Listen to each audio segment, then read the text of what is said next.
نانو دو ور کم شای بگاڑ کڑاو کم بد ور سره کړیو چې دو دا چاہت کولای خواهش کولای فرمای اچ قسم مسلمانانو بد نو ور سره کړی حسدم من عند انفسهم دو پزړو چې مسلمانانو پارا حسد و حسد لوجنا دو دا غشتو چې اخر د مسلمانانو اسلام ولې قبول کړای ولې الله رسول اومن لای من بعد ما تبين لهم الحق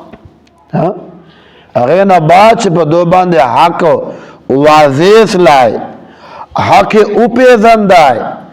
چې دین دا رښتونه دین دا اسلام دا رښتونه چکم دا دین دا الله له طرف نه دا خو نه دی باوجود دو حسد کولای بغض کولای نو الله پاک ته فرمای اې د امام محبوبا فاعفو واصفحوا پرېر دا مخور نه واړه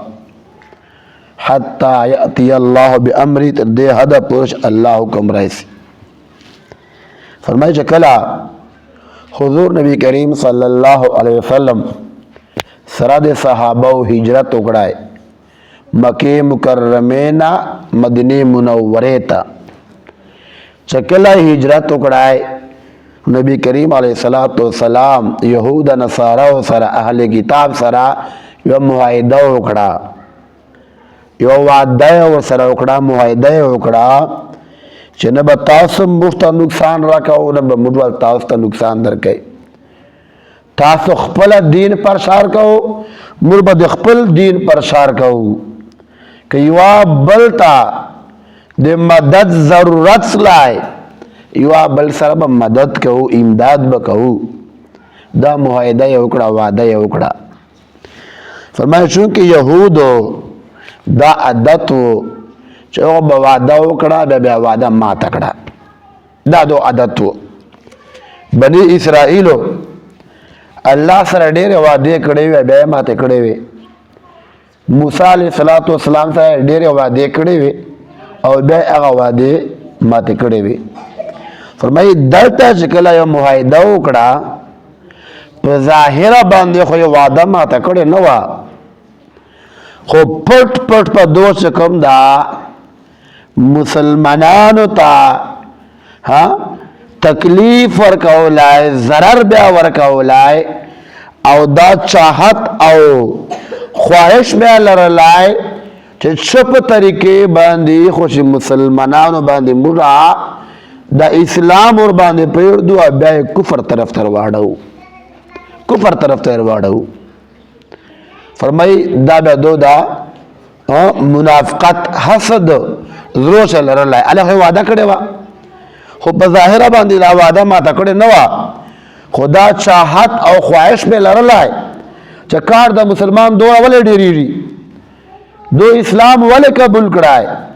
نو الله پاک فرمایي ود کثیر من اهل الكتاب او په اهل کتاب چې ډېر داسې کسان دي چې آدا چاہت لري خواهش لري لو يردونکم من بعد ایمانکم کفارا چې تاسو لوټاو کی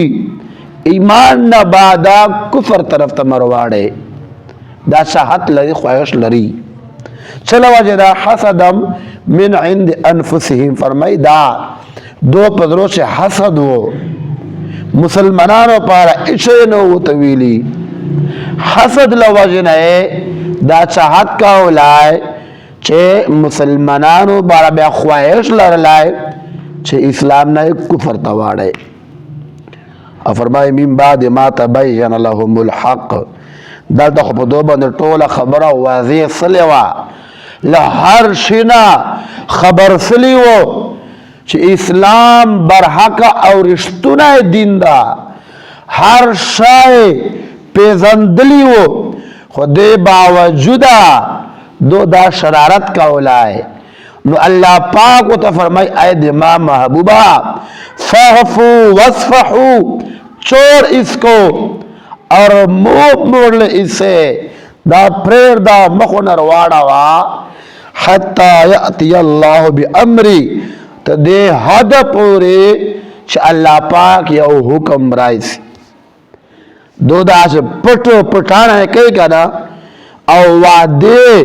خلاف ورزي په ظاهر لانه دا کړي لہذا فی الحال پرېړ دا چما ہوتے آیا فی الحال اچما ہوتا وایو چکل علل اعلان دی وعده خلاف ورزیو کی خپل معاهده مات کی اغینا بعد با اللہ پاک با دول علاج کئی خوی حد پورے پریر دا حتی یأتی اللہ بی امر تر دے حد پورے چا اللہ پاک یا حکم رائسی ان اللہ علی کل شئین قدیر بے شک اللہ پاک ہر شی باندے قادر دا